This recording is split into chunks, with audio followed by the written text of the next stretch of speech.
বন্ধুরা, আজকে আমি 36 ইঞ্চি চেস্টের একটা প্রিন্সেস কাট ব্লাউজ কাটিং করে দেখাবো।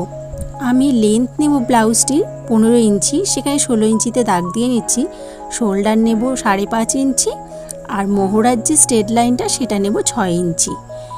নেওয়ার পরে চেস্টের যে মাপটা সেটা হলো 36 ইঞ্চি, তাই 4 নং 36 4 ভাগে 9 ইঞ্চি নিয়ে 1.5 ইঞ্চি আমি লুজ রাখবো ফিটিংসের জন্য। হ্যাঁ, আর কোমরে 8.5 ইঞ্চি নেব। 34 ইঞ্চি কোমর, তার জন্য 8.5 ইঞ্চি নেব, আর 1.5 ইঞ্চি ওপরে যেমন নিয়েছিলাম সেরকম নেব, আর 1 ইঞ্চি আমি টেকিং দেওয়ার জন্য নেব। তারপরে এইভাবে আমি হাতার মোহরার যে মাপটা নিয়ে নেব। এটা হয়ে গেল পেছনের পাটটা। এবার আমি কিছুটা কাপড়টার মধ্যে থেকে আমি 10.5 ইঞ্চি মতন কাপড়ে দাগ দিয়ে একটা কাপড় কেটে রেখে দেবো হাতার জন্য। হাতাটা পরে কাটিং করব। এবার কাপড়টাকে ভাঁজ করে আবার সেমভাবে যে পেছনের পাটটাকে ফেলে আমি ড্র করে নিচ্ছি। এই যে এইভাবে দাগ দিয়ে নিয়েছি, নিচের দিক দিয়ে 1 ইঞ্চি মতন এক্সট্রা রেখেছি। এবার যেরকম আছে পুরো সেম আমি আরও 1.5 ইঞ্চি এক্সট্রা নিয়ে নিলাম।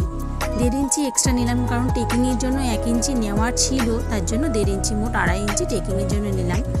এবার আমি টাক্স পয়েন্ট নিলাম 10 ইঞ্চিতে দিয়েছি, আর ওপরের দিকে আমি 4 ইঞ্চি, নিচেদের দিকে 3 ইঞ্চি, আর মোট 2.5 ইঞ্চিতে একটা দাগ নিয়ে এইভাবে ড্র করে নিলাম। দেখো, প্রথমে আমি যে হাতার মোহরার যে শেপটা এটার মধ্যেও সেটা করে নিতে হবে। করে এইভাবে আমি দাগ কেটে ফ্রেঞ্চ কাটের সাহায্যে এইভাবে আমি করে নিলাম। দেখো, করে নিলাম। আমার ভিডিওটা তোমাদের যদি ভালো লাগে অবশ্যই লাইক আর কমেন্ট শেয়ারের সাথে পাশে দেখো। আর এই দেখো, এটা যেহেতু সামনের পার্ট তার জন্য আমি তালপাটের ড্রয়িংটা করে নিলাম। এই দেখো, ওটাকে কেটেও নিয়েছি, আর এইভাবে পেছনের পার্টটাকে ফেলে ক্রস করে এই জায়গাটা কেটে নেব। তারপরে আমি এইভাবে কাটবো। কাটলে তারপরে যে সেলাই করে দিলেই ব্লাউজটা পুরো কমপ্লিট। আর ভিডিওটা তোমাদের কেমন লাগলো তোমরা কিন্তু অবশ্যই জানাবে। পুরো ব্লাউজটাই কাটিং করা হয়ে গেল। এইবার হাতার জন্য যে আমি কাপড়টা নিয়েছিলাম সেটাকে আমি নিয়ে নিলাম। প্রথমে একটা 3 ইঞ্চিতে দাগ দিয়ে নিয়েছি, নিচের দিক দিয়েও একটা 3 ইঞ্চিতে দাগ দিয়ে নেব। নিয়ে এই দাগটাকে স্ট্রেট লাইন করে নেব 3 ইঞ্চি নিচে।